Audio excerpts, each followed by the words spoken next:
Hey everybody, I'm Alistair Stevens. Welcome to the first Point North live broadcast of 2018, the wild future year of 2018, which is definitely going to be better than all previous years because look at us. We are capable of great and wonderful things, and this is the year where we demonstrate that upon the world. More on that perhaps later, and certainly more on that in the course of the next few months to come. It is great to have everyone here. I hope you all had a wonderful new year. I, as you can probably tell, am a little the worse for wear, not so much hungover, not at all hungover, in fact. I drank with admirable moderation last night, but I am doing this entire day's work on about 3 hours of sleep. So I'm not perhaps at my sharpest, not perhaps at my most acute, but that's okay because I have time to gather my strength before launching into the Point North broadcast schedule this week. It's a big week. It's an exciting week. This is the week where we start Goblet of Fire in Dear Mr. Potter. I can't believe that's upon us already. It feels like just yesterday that we were starting Chamber of Secrets and looking ahead to the radical and sudden expansion of these novels as we move through the rest of the series. But Goblet of Fire is upon us. More on that in just a moment. Then on Thursday, and there and back again, we're going to start Book 4. We're going to mark the halfway point in The Lord of the Rings, and we're going to pivot away from Aragorn and Gimli and Legolas and Gandalf and Merry and Pippin and Treebeard and Isengard, and we're going to look instead at the much smaller, sadder, more intimate, more personal story of Frodo and Sam and their companion, Golem slash Smeagol. And I'm going to fight the Tolkien purists by refusing to pronounce his name Smeagol throughout the rest of this session because that's just, it's not good. It's not good is the problem with it. So I'm going to deviate from the professor's wishes in this one regard and stick to the pronunciation Smeagol, which is at least a little more manageable. That double vowel there in the middle is not a great thing. They're taking the hobbits to Isengard, says JY. Turns out that they are. It's weird how often that particular phrase has come up in the course of the last few days. But yes, Valerie says, so behind on Lord of the Rings. You know, that's the great thing about the podcast form of these live sessions. It's just going to be there forever. I get wonderful emails from people who are just now burning through there and back again to try and catch up, or people who are 6 months behind with Dear Mr. Potter, but are, you know, plugging along and taking the episodes on a weekly basis, just as we ourselves are doing so live here. It's going to be great. Skiba says, I'm not at all caught up on Lord of the Rings. You know, there's just a lot. There's just a lot there, and we're covering a surprising amount of ground. You know, it feels sometimes as though our progress through the Lord of the Rings in particular is very slow. It feels as though we're taking a painstaking journey through Tolkien's Middle Earth, but at the same time, we are dashing through this stuff. There's just so much depth and so much complexity that even though it feels as though we're laden with baggage, we're laden with extra information and with new insight and new realization and revelation as we move through these pages, we're still actually racing through, which is, I suppose, good in some sense. It's a positive thing. I think I am probably going to slow down a little. I think that the production schedule for There and Back Again is going to expand, is going to demonstrate a certain malleable plasticity as we move forward because, well, this is going to be my only chance to talk about it. And as we move through the back half of the book, firstly with the back half of The Two Towers, of course, and the transition, the beautifully drawn contrast with the first half of The Two Towers and the adventures of Aragorn and Legolas and Gimli et al. As we move into Frodo and Sam's story, we're going to see the culmination of many kind of thematic and philosophical theses that have been presented to us but not yet confirmed or even in some cases adequately examined. So as we move through Book 4, we're just going to have more to talk about at the grandest possible level. We're going to be able to talk more meaningfully than ever about what The Lord of the Rings is about, what Professor Tolkien believed, the argument that he is making in this, his secondary creation. And then, of course, when we get into The Return of the King, that is going to be amplified still further. First half of The Return of the King resolves a lot of the preceding 4 books, but also builds up many very complex and very challenging thematic and philosophical ideas that are resolved ultimately in the last book. So I think we're probably going to slow down, and I think that's been true, honestly, of our passage to date. I think that we're probably going to slow down as we progress.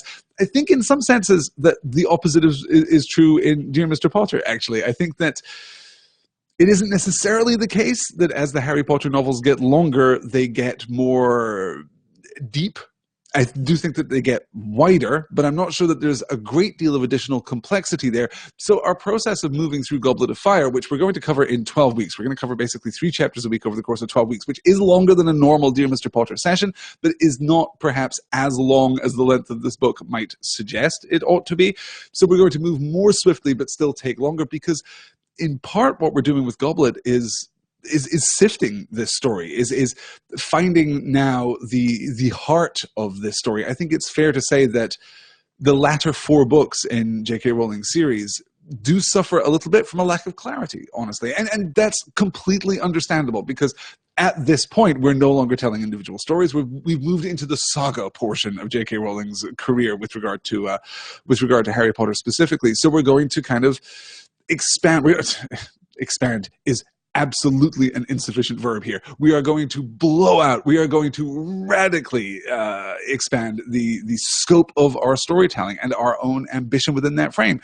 So part of our job as literary analysts and critics here is to sift a little bit and to filter a little bit and to weigh a little bit. Is this paragraph as important as this paragraph? Well, perhaps not, or perhaps. I think that particularly in Goblet of Fire, which I have to say, I am enjoying much, much more than I expected to enjoy. And Goblet is by no means my least favorite book. I think it's a perfectly good book. I really enjoy it, in fact. But I am enjoying it this time even more than I have previously, which I think has been true, in fact, of all the Harry Potter books. I think that this is the proof that Harry Potter is that the experience of very carefully and closely reading Harry Potter is a reward unto itself. I think that's the proof of this, has been the Dear Mr. Potter exercise, in which I have found a new love for these novels, you know, even as we move through them together. Yes, of course. And we're already talking about Cedric. Yes, okay, good. Oh, Chris is leaving us. Thank you so much for joining us, Chris. It was a pleasure to have you. I hope you'll be able to make it to some more live sessions in 2018. Yes, good. Someone make sure Chris gets his coat and gets out of here all right. Yes, good. A lot of talk of Cedric Diggory, of course. This is the trick with Goblet of Fire. Goblet of Fire has some of the splashiest storytelling in all of the Harry Potter series. Let me refine that thought. Some of the highest concepts, some of the most conceptual storytelling in all of the Harry Potter series. If you can get past the Triwizard Tournament existing in this world, if you can get past the necessary scaffolding, if you can get past the necessary retcons to our understanding of the world, there's so much in this book that is... That really has to be taken on faith. That really just has to work upon you as the reader, just through the raw power of narrative. If you can look past that, though, the real heart of Goblet of Fire, I think, is in the very naturalistic details which accompany some of those super grand moments that kind of serve as a counterpoint to what a superficial reading would suggest is actually the heart of the novel, right? It is actually the point and purpose of the novel. There is much, much more layering happening in Goblet of Fire than I certainly expected, than I anticipated during my first handful of read-throughs of this book.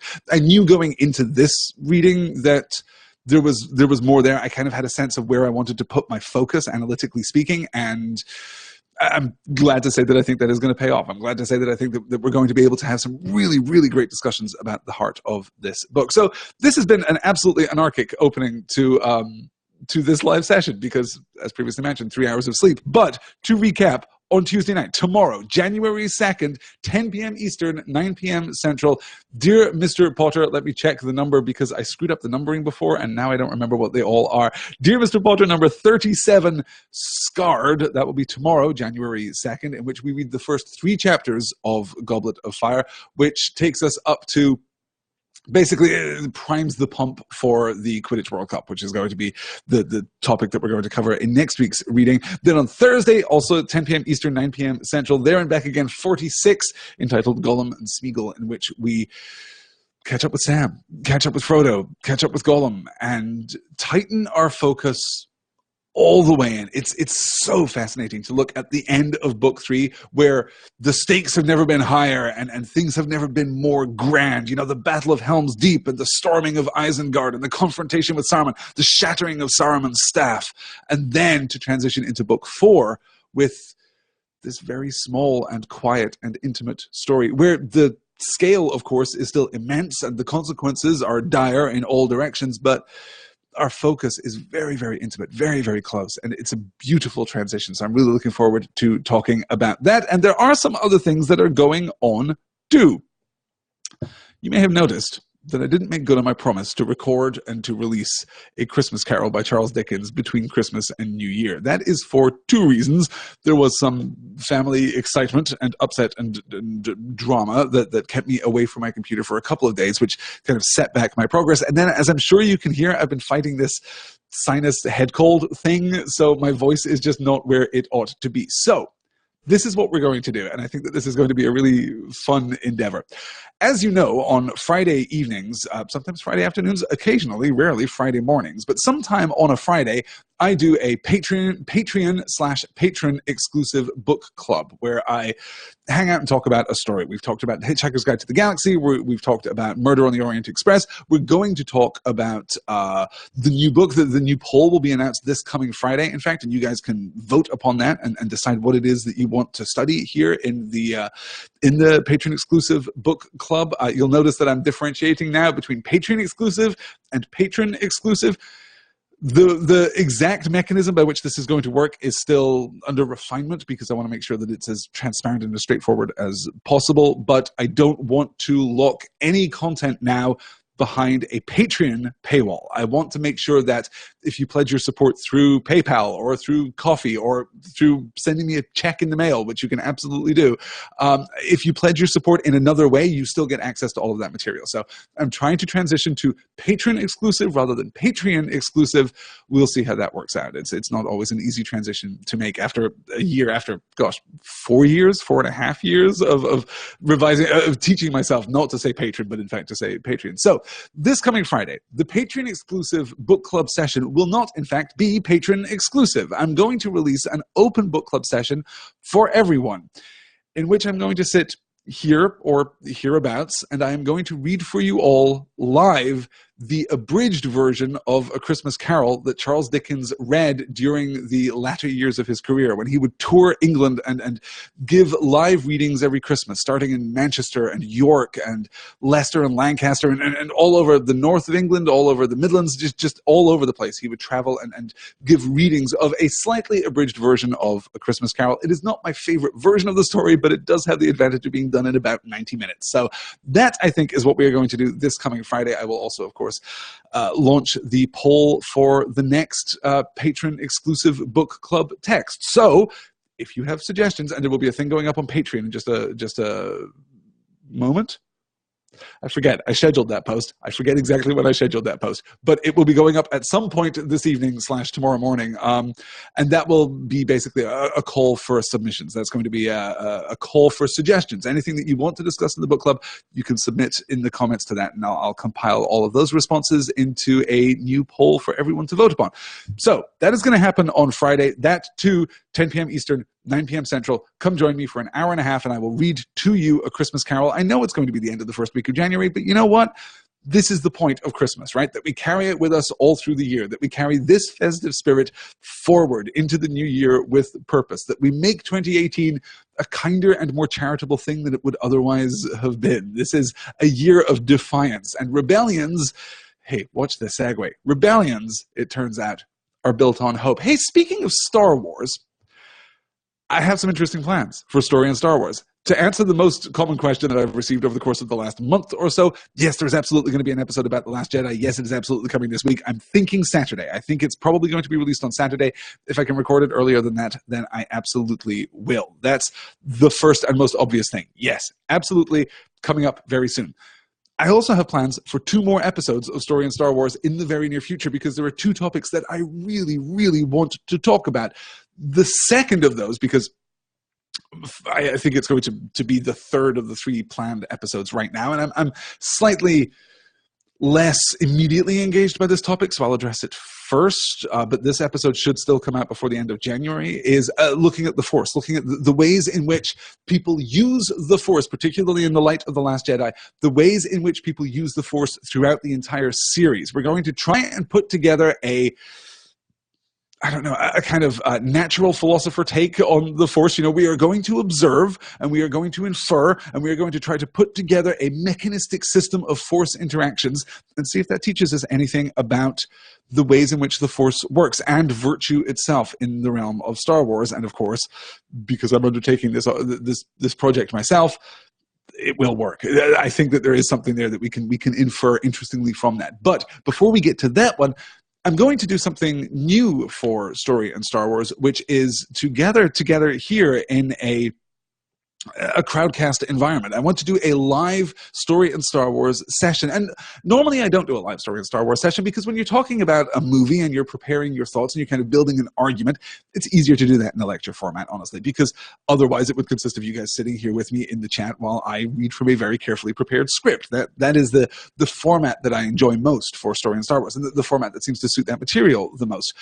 But I want to do something in Story and Star Wars that I haven't done before, which is close textual analysis. I want to do some really close reading, and I want specifically to do some really close reading of the opening crawls of all the movies. I want to do everything from I guess, The Phantom Menace, if we're starting in narrative order, from The Phantom Menace all the way through to The Last Jedi. I want to pay very close attention to the opening crawls and basically parse them the way that we parse poetry in There and Back Again. I want to look very, very carefully at what is happening in the specifics and the functional mechanisms of the language in these opening crawls. And I also want to talk about the opening shots of each movie.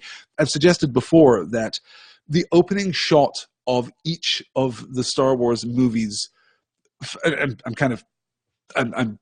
setting Rogue One off to the side here, despite my segue into this topic. I'm setting Rogue One off to the side because it obeys a lot of the rules and formats of a Star Wars, of a numbered Star Wars episode, but not all of them. So I'm going to set that aside. But looking at the numbered episodes, I think it can be argued that the opening shot, whatever it is that introduces us to the movie, actually says something powerfully thematic about that movie itself.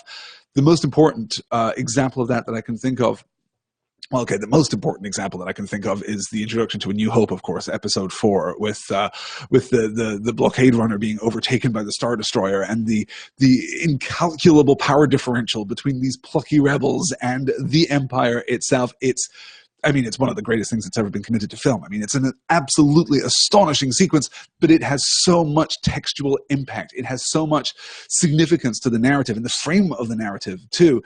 Besides A New Hope, the one that always catches my attention the most powerfully is The Force Awakens, where we get the silhouette of the Star Destroyer cleaving through the planet, penetrating the planet, violating the planet, which is enormously important when you're talking about a story that has a lot to do with themes of terrorism and opposition and representation and underrepresentation and hate and anger and things which, in some senses, the Star Wars saga, has never been about. So all of that is to say that expect 3 episodes of Story and Star Wars within the month of January, and then expect some more commentary tracks as we move forward. But yes, the Last Jedi episode is going to come out. In fact, I think I had a question here. I am dodging questions about yes, let's keep it saying. I just read a great article about how The Last Jedi is about toxic masculinity. Yes. Okay. No, I'm dodging questions about The Last Jedi because, well, for obvious reasons. But yes. So that was Melissa's question. Do you have a Last Jedi episode in the works? Angela Louis is asking, have you emailed out the Between Worlds reading list? I haven't. Not yet. But I will be catching up on email. Probably not tomorrow. I've got quite a lot happening tomorrow with the prepping for Dear Mr. Potter. But Wednesday, I think, is going to be a very good answering emails day, catching up with things day. I have a million emails. I have a million Twitter DMs. I have a million everything. So I'm going to try to get through all of that, and I think I may well live tweet my process of getting to inbox 0. That seems like the kind of lunatic undertaking which has worked well for me in the past. So stick around on Wednesday, you guys. If you don't follow me on Twitter, you can follow me at PaperBullets. You'll be able to follow along with this ridiculous effort to get through the. Let me see if I can call this up here. Oh gosh, it's like 2,000. It's like 2,000 unread emails in a handful of accounts. So that's going to be fun. That's going to be a great thing. But that is not all. That is what we're doing this week, okay? So we've got Dear Mr. Potter tomorrow on Tuesday. We've got There and Back Again on Thursday. We've got the reading of the abridged A Christmas Carol on Friday. We've got Story and Star Wars coming probably on Saturday, if not earlier. There's a lot happening from Point North, but that is by no means everything, because I have an extra rather wonderful announcement that I get to make tonight, because this is the first broadcast of 2018 and it basically took us until last week to finalize all of this. As you guys may be aware, there is a movie coming out in May of this year, the 4th of May of this year, in fact, called Avengers Infinity War. And the trailer for Avengers Infinity War is really quite extraordinary. It's very, very good.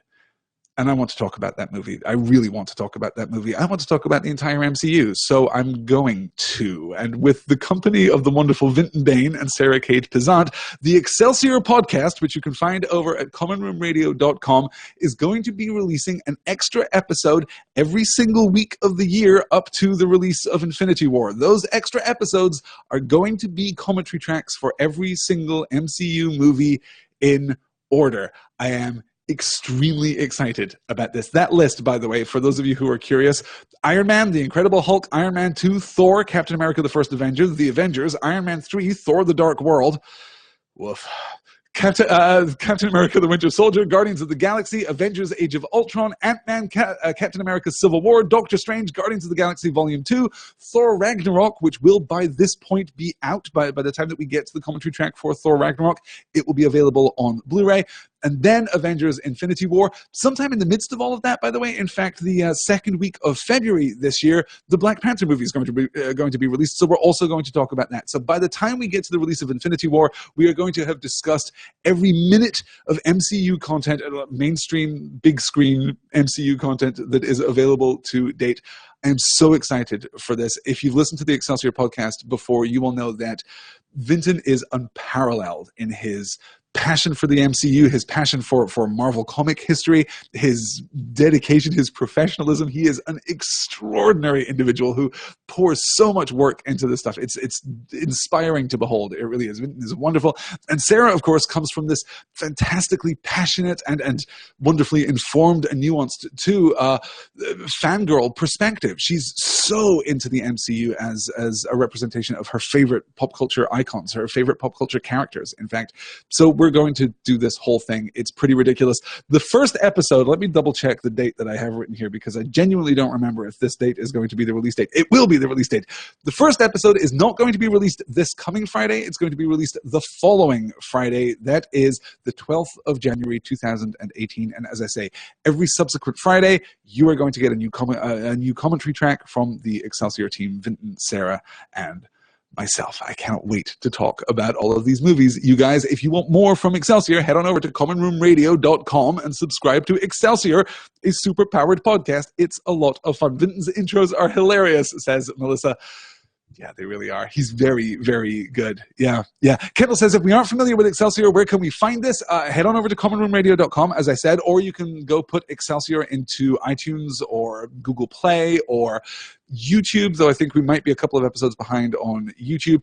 The way that Excelsior works is that we alternate week in, week out between a superhero movie, a comic book-oriented movie, and an actual comic book. We will talk about a trade paperback of something. So over the course of the last, 35 episodes, we spent a month talking about Batman. We talked about the 1989 Batman and the 1992 Batman Returns, and we talked about The Long Halloween, and we talked about there was the Lego Batman movie as well in there. We talked about Tom King's amazing Vision series. We talked about the Black Widow series. We've talked about relatively small and unknown comics like Paper Girls and Lumberjanes, some really fantastic work that's happening outside of mainstream superheroic comics in much more complex and nuanced and interesting spaces. We've talked about Runaways, and we're going to talk about the Hulu Runaways adaptation. Sarah is taking over our scheduling for the month of January because that is her birth month. So our very next episode, which we are recording this coming Friday and will be available next Monday, which is the 8th, a week today, in fact, that episode is going to be about the first volume of the Sailor Moon manga, the original Sailor Moon manga. So I can't wait to read that again. I love the Sailor Moon manga, so we're going to talk about that. So it's a really wide-ranging and thoughtful and positive and enthusiastic conversation about comics. That is the Excelsior Podcast. I'm very, very proud of the work that we do over there. And of course, we've talked about Wonder Woman and Thor Ragnarok and Spider-Man Homecoming, my favorite superhero movie of last year. So yeah, there's a ton going on. Is Sarah joining us? Sarah's right here. Excellent. Hi, Sarah. Sarah's just remembered that she has to write the notes for the Sailor Moon episode. Hey, you got a couple days. It's going to be just fine. You got a couple days. Yeah. Excellent. Thank you so much for sharing the links too. You guys are the best. Yeah. And it is the kind of thing that you can drop into and drop out of. So if you're not interested in Batman movies, for example, then you don't necessarily have to, listen to those episodes. We did a commentary track for Suicide Squad that actually you should listen to because it was really quite funny. So yes. All right, so that is going to do it. Have I covered everything that I set out to cover? I think that I have. Let's talk a little more generally then about the rest of the year and about what 2018 is going to hold for Point North Media. And for me personally, 2017 was a tempestuous year in which I found myself on the back foot with regard to my work and had to refocus myself in terms of what it was that I wanted to accomplish, professionally speaking, what I wanted to accomplish with all of you. And I don't love talking about Point North in terms of like my professional commitment to the business that I started and run, because that stuff to me has always been much less interesting and much less important, honestly, than the work that we collaboratively do together. I understand and love Harry Potter and Tolkien and all the things that we've covered through the one-shots and all of the other discussions that we've had over the course of the last year. I understand and love these texts more now because of these conversations, because of you fine folk, and because I've been honored, blessed enough to be able to take the time to analyze these stories, to think about them critically, to talk about them at great and extraordinary length right here on the internet. It was a tough year. And 2018 is going to be a year in which Point North, I think, grows and becomes more the thing which I want it to be, which honestly isn't just a platform for me to talk about the stories that I really want. I have been very, very lucky, thanks to your generosity and support, that I have a very modest platform on the internet. I have a certain amount of pull. I'm in the very privileged position where if I do a thing online, it's going to get a little bit of attention just by virtue of the fact that I'm the one that's doing it. That is an extraordinary thing, by the way. That is an insane thing, by the way. But it's a thing that I am very honored to have, very fortunate to have. And one of the things that I'm going to be doing in 2018, one of the things that I'm going to be addressing when I confront that giant pile of email on Wednesday, is my commitment to opening up Point North as a platform for more diverse voices. If you've listened to me talk about this on Dear Mr. Potter, if you've listened to me talk about this on There and Back Again, then you're somewhat familiar with what my plans are. I want to host and make space for roundtable discussions to allow underrepresented voices in the critical discourses surrounding these texts to have their say, to offer their perspectives, to illuminate and expand the scope of the conversation. This is something that I want to assert right now as a commitment for Point North in 2018. And this is something that I want you guys to hold me to through the course of the year. This is something that I want my feet to be held to the fire in this regard as I move through the year. I want to expand not just the scope of the conversations that we are having, but the scope of the conversations which exist around these vitally important texts. I'm sure that I don't need to tell anyone who is showing up to watch me talk on the internet on the 1st of January 2018 at 8:30 here in Central Time. I don't need to tell you guys how important stories are. I don't need to tell you guys how important the critical discourse surrounding stories is. I don't need to tell you guys how important it is to feel engaged and represented and to be able to tease apart the explicit and implicit assumptions and biases and preferences and power differentials and power dynamics within our pop culture. All of this, I think, is fundamental to what we do here at Point North. So I am going to undertake this project in 2018 to open up those conversations to the best of my ability and as far as I can with the platform that I have. That's something that I feel very passionately about. Obviously, we're going to be talking to underrepresented voices in these communities, in these critical discourses. And again, if you guys missed the call for this the first time around, if you would like to be involved in those conversations, get in touch and let me know. There is, though, I suppose,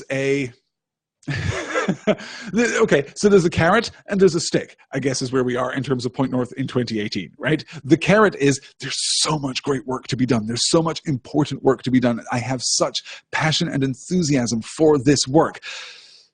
The negative pressure that's being applied to Point North right now is honestly, sadly, financial. It's just the fact that Point North is not yet at a point where it is indefinitely sustainable. It has been a tough year financially for all of us, for literally everyone, unless you are, the fortunate recipient of, I don't know, some kind of massive repeal of tax legislation, that kind of thing, just plucking an example out of nowhere.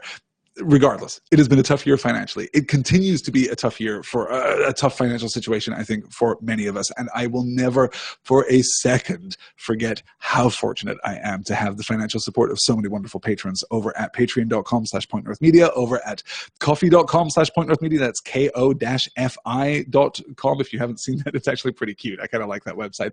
Or paypal.me/pointnorthmedia. You guys support me directly and make all of this work possible. But it's not cheap, and it's not, as of this moment, completely paying for itself. So we are going to have to either expand the scope of Point North a little bit and attract some more direct support. I don't want to take advertising. I don't want to take, sponsorship. I don't want to kind of cross that line. I firmly believe in the importance of independent, crowd-funded content on the internet. But some more money has to come from somewhere. And as you can tell, I am terribly uncomfortable talking about money because I am British after all. So that's where we are. So just so you know, I am thinking about, a PBS style crowdfunding, grassroots campaign, something telethon. I don't know. We'll talk about all of that in the rest of January, but it is possible that at some point in the near future, I will have to seek actual paying work outside of this fine studio, which is, of course, going to have a negative impact on the amount of time that I can commit to Point North. Don't worry. The shows that you love are not going anywhere unless there was like a radical upheaval. My plan right now is to maintain the shows that I am doing, but we will see how that works out. All I want to promise you right now is transparency. All I want to promise you right now is honesty and a reminder that as far as I am concerned, we are in this thing together. We are working together, whether you are supporting Point North financially or you are retweeting, the tweets about the episodes, or you're sharing them on social media, or you're telling your friends, or you're here in the chat with me live. Regardless of what it is that you are doing, you are a part of this community, and I value this community enormously. And we are all, I genuinely believe, adding to the complexity and the civility in the discourse surrounding some of the most important stories that are out there. It's really important work, and I'm very, very grateful. And I promise you, as I say, if nothing else, transparency in the year ahead. We're going to do great things, and we're going to have great conversations, and I'm very grateful to be the one appearing in the screen, I guess, rather than hanging out in the chat with you all, which honestly would be an honor in and of itself. I'm kind of getting off the point. I think maybe my lack of sleep is catching up with me just a little bit, but know that this is sincere, you guys, and know that 2018 is going to be a great year. Okay, let's see where we are. I'm just going to pivot here and catch up with everything that you're saying in the chat. Let me see here. Jenna says, man, this convo is making me want to actually get back to starting up my Jews and Stories podcast. Things I meant to do months ago, New Year's resolutions, y'all. I know that there are at least a couple of people here in the chat tonight who are resolved to start new podcasts in 2018. Here is a blanket thing. If any of you are starting podcasts in the year 2018, or if you are listening to this from some future distant year, get in touch. I firmly believe in the importance of podcasting as probably the most open and egalitarian broadcast mechanism that we have. It's extraordinary how accessible podcasts are, and the market is still growing. We're nowhere near market saturation for podcasts yet. Something like 28% of the American population right now has ever listened to a podcast. That's a little over a quarter of all people have ever listened to a podcast. Regular podcast listenership is somewhere between 10 and 11% in the US right now. It is higher in some other countries, and it is much, much, much lower in some other countries. So there is a ton of growth potential. You may not get rich.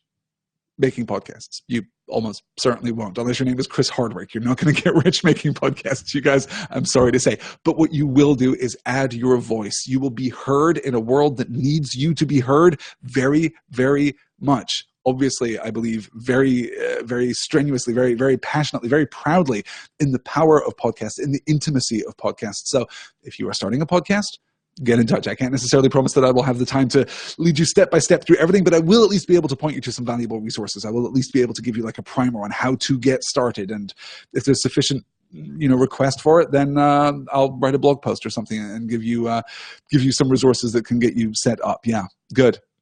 All right, let me see here as I catch up. Skipa asks, which platform takes the lowest fees from you and gives you the most money out of donations, Alistair?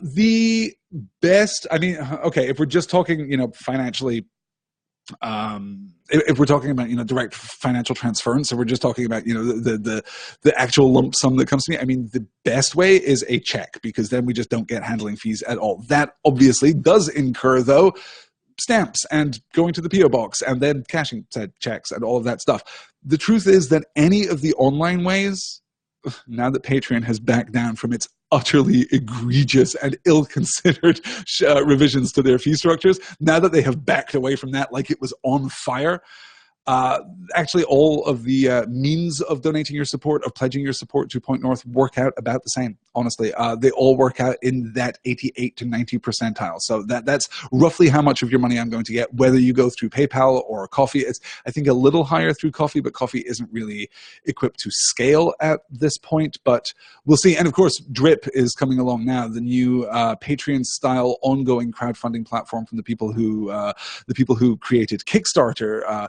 It is a terrible name. Drip is a terrible name. Like, I understand what you're going for, guys, but take it again. Take it just one more time. Why don't you? So that's going to be unleashed on the public within the next few months, and we'll see how that works out. That might be a more straightforward system, but really the most important thing in terms of your support for Point North is your ease and comfort and accessibility. Literally whatever is easiest for you is the best way of supporting Point North. That is, your generosity is gift enough. So that is the distinction that I would draw there. Yes, Angela's calling out that she would like to start podcasting in 2018. Let me see here. Angela, I'm really looking forward to what you're planning. Yes, good. Yeah, and I know Patreon is not, they haven't recovered. They can recover is the thing. Let's be honest here. I think most of us here tonight use Twitter or are aware of Twitter. So it's not as though we can't think of an example of a company that is extremely popular and is openly antagonistic to, responding to their community, to the community that has built their reputation, that has built their infrastructure, that has built their framework, that in the case of Twitter, in the case of Patreon, actually generates the content that makes their sites worth anything at all. We can think of a few examples of companies that perhaps don't listen at all to their users. Patreon, at least, did listen to their users, and I do understand the financial pressures that are at the feet, or I guess more appropriately, hanging over the heads of the fine folks of Patreon right now. I do understand the argument that they have been overvalued in the marketplace, that they have attracted way more investment than they can necessarily justify at this point, and they're just simply not making enough money. Not only are they not making enough money, but Drip is coming along now to theoretically, with the Kickstarter name supporting Drip, eat their lunch. Personally, I don't think that's going to happen. I don't think that Drip is necessarily going to make a splash in the crowdfunding community. I don't necessarily think that it's a software platform that we've all been waiting for. I think that Patreon has actually earned a great deal of goodwill, and though a lot of that goodwill was squandered by this, again, wildly ill-considered approach to their fee structure, the fact that they stepped back, I think, is worth something. We can't expect companies, we can't expect services, we can't expect individuals to never make mistakes. But when they make mistakes, the fact that they can hear us, the fact that they can respond to us, and the fact that they can, as Patreon did, just back away from it, again, like it was on fire. They just backed away from it and said, no, you're right. This was a terrible idea. Yes, we get, Silicon Valley disruption language of, we've been listening. We've heard you. We're going to interact more with our users and really build a disruptive system that can change the face of crowdfunding on the internet. Yeah. But the fact remains that they did actually hear us and back away from it. So they're not better yet, you guys, but they're also not completely destroyed. So we'll see how that works. Samsung recovered remarkably, says Angela. Yes, yeah. And Jenna's calling out the rollback too, showing that it actually cares about its users, says Jenna. Yeah. Sosa Sundar says, apparently Patreon didn't watch Silicon Valley. You don't have to take all that money, my dudes. Yeah, Silicon Valley is a very good show. I don't know if you guys have been watching Silicon Valley. Oh, let's do this, in fact, just to wrap up, because as you can hear, my voice is fading fast, and I probably don't have that much more live show in me. And I did want to start 2018 with a few recommendations, one of which comes to me from the wonderful Angela Lurie, who is right here in the chat. I don't want to say too much about this. I don't want to tip my hand about this. I don't want to anticipate the movement of the narrative to a degree that would be necessary in order to fully illuminate what you are getting into. So I will say simply this and ask that you trust me. And if you don't trust me, that you trust Angela, who is right here in the chat, you guys, and clearly wonderful. Go listen to the podcast Mabel. It is astonishingly good. It is really astonishingly good. Definitely go check it out. It is just fantastic. I have also, over the course of the last few days, really been catching up with Steven Universe, which I know a lot of you have been asking me to watch for the longest time. I watched the beginning of Steven Universe and bounced off it pretty hard. I've got to say, I wasn't charmed by the character design. I wasn't charmed by the animation. I wasn't particularly charmed by the writing. The choppy, fragmented 10-minute structure is actually something that I don't really enjoy. It's something that I have to overcome in order to enjoy the narrative movement of a story. The wonderful Sarah Kate Pizzarto, who I think is still hanging out in the chat here with us, basically was my Steven Universe Sherpa. She led me through a handful of episodes from the first and second seasons, in fact. And Steven Universe is the real deal, you guys. It is the real deal. If you ask Sarah on Twitter, where you can find her at Elsa Grab the Salt, ELSAGRABTHESALT, Elsa Grab the Salt, I'm sure that she will be able to give you a rundown of the episodes that you should watch in order to get the core narrative of the beginning of the show so that you can get completely hooked. But it's pretty astonishing. It is so unbelievably ambitious. For a show that starts off with the basic premise, but what if magical girl was boy? Which is not a bad premise, actually, in and of itself. For a show that starts off with that premise, this show goes places. It's extraordinary. I absolutely urge you to get into it. I have also, in the spirit of 10-minute chunks of animation, been watching some Adventure Time, rewatching some Adventure Time, and catching up with some Adventure Time.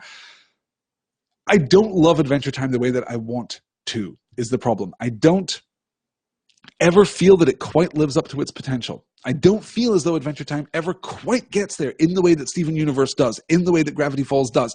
And yet, the high points of Adventure Time are breathtaking. They are just astonishing. So if you're looking for something that you can watch, both of these shows are available on Hulu, so you can just have a Hulu window running on your computer and just kind of just chomp these 10-minute episodes of cartoon content through the course of your day.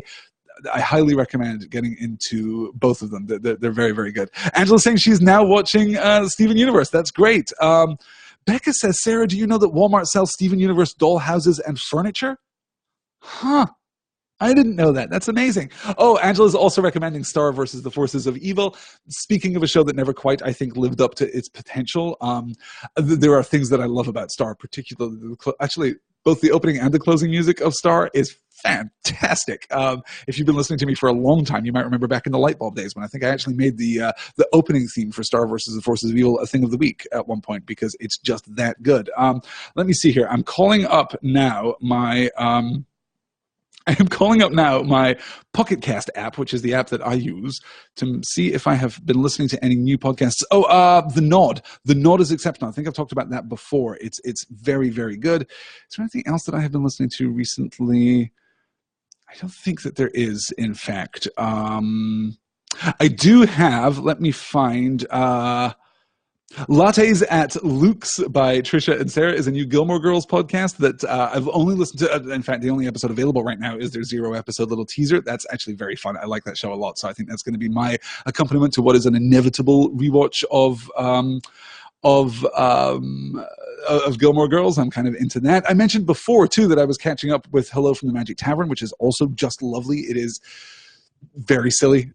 I mean, you guys, very, very silly, but delightful nonetheless. And I've also just finished, I guess not finished, we haven't quite finished. We've only had 3 out of 4 so far, but I have been enjoying, as I enjoy every year, the year-end best of specials from Comedy Bang Bang, where Scott Aukerman sits down with the wonderful, the brilliant, my favorite living comedian, Paul F. Tompkins, and they talk about the best segments from Comedy Bang Bang over the course of the year. It is, of course, anarchic and absurd and outright ridiculous, but I recommend it very much. I love that show, and I love Paul F. Tompkins with my entire heart. It's just excellent.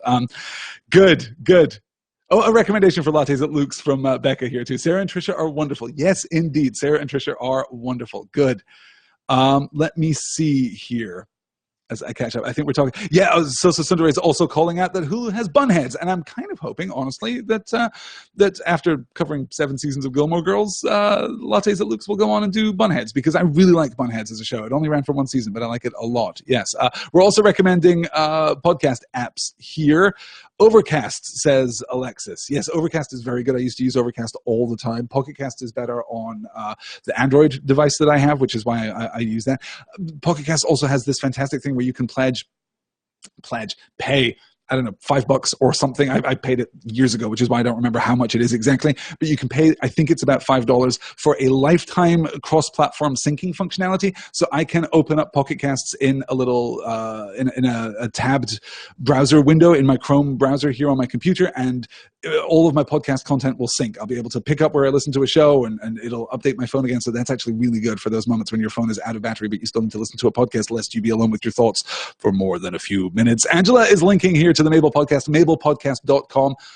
Go listen to the first episode. You only need to listen to the first episode to get a sense of what that show is. The first episode, I believe, only runs like 20 minutes. Most of the episodes, in fact, only run about 20 minutes. I am not done, so I'm definitely not spoiling anything. I think I am, gosh, I don't know, 18, 20 episodes in, something like that, but it is extremely good, very evocative, very creepy and thoughtful, and just beautifully done. Absolutely. And thank you so much, Angela, for that recommendation. I listened to that just on your recommendation, and it's really, really great. Sherman Palladino's new show, The Marvelous Ms. Maisel, is also amazing, says Kendall, confirmed by Sosa Sundare here. I was just talking about that show last night at our New Year's party, in fact, and I'm very into it. Yes, as soon as I get a moment, I'm going to be watching that show. I have also, late to the party, I know, but I have been watching the Miss Fisher mysteries, which are fantastic. It's kind of bubblegum TV, and yet pretty consistently smarter than I expected it to be, pretty consistently more progressive and thoughtful and dynamic and intentional than I intended it to be. It's not going to change your life, probably. Though if it does, I really want to hear about it, because that would be great. But the Miss Fisher mysteries available on Netflix are just fantastic. Guys, that's going to do it. I have to wrap it up now. Thank you so much for joining me on January the 1st for the first live broadcast of 2018. We have a lot to look forward to. As I said, Dear Mr. Potter, tomorrow night, 10 p.m. Eastern at 9 p.m. Central. On Thursday night, we've got There and Back Again, the beginning of Book 4, the beginning of the back half of The Two Towers, the beginning of the back half of the novel. We're going to look at Frodo and Sam and Smeagol / Golem in There and Back Again, also at 10 p.m. Eastern, 9 p.m. Central. And then on Friday, 10 p.m. Eastern, 9 p.m. Central, we're going to unleash the poll for the new book club choice for our patrons. But I'm also going to read Charles Dickens' Immortal: A Christmas Carol. The abridged version, I know, but you'll be able to pour some scotch and imagine that it is still the holidays and that we're not all back at work already. So that's going to happen on Friday. And then Saturday, I think at the latest, I will have the story in Star Wars, at least preliminary thoughts. Let's be honest, you guys. The Last Jedi is, in many ways, the most important Star Wars movie since A New Hope. I think it is arguably at least the most definitive since A New Hope. There's so much to talk about. I guess I can spoil my hand a little bit. I'm going to be very positive. In general, I'm going to be very positive. So there's a lot to discuss. That's going to come out at the end of this week. And then more story in Star Wars coming in the very near future, as well as commentary tracks, because you guys apparently really like the live commentary track. So there are going to be live commentary tracks for all the other Star Wars movies coming out within 2018. That is my plan right now. That is not a promise, you understand, but that is at least my intention, that in 2018 I will sit down and record live commentary tracks right here with you in Crowdcast, or I guess over on YouTube, talking over each of the Star Wars movies in turn. And head on over to commonroomradio.com and subscribe to the Excelsior podcast. We're starting a week on Friday. That is the 12th of January. We will have our first commentary track for the MCU movies. All the MCU movies in order, all the way up to Infinity War, alongside our regular shows. We're also going to be producing regular shows during that sequence. So you're going to have 2 episodes a week of comic book content from the fine folks at the Excelsior podcast, myself included. Thank you so much for listening this evening. Thank you so much for your support. I will see you all again tomorrow night for a goblet of fire. Yeah, I think we can just change that, right? Harry Potter and a Goblet of Fire. It's not a particularly important goblet, but just so you know, it's a Goblet of Fire. I will see you all tomorrow night for our first discussion of Harry Potter and the Goblet of Fire, the titular eponymous Goblet of Fire. Until then, have a great night. Welcome to 2018. I hope you all had a wonderful new year. I will talk to you all again very soon. Until then, take care. Good night, all.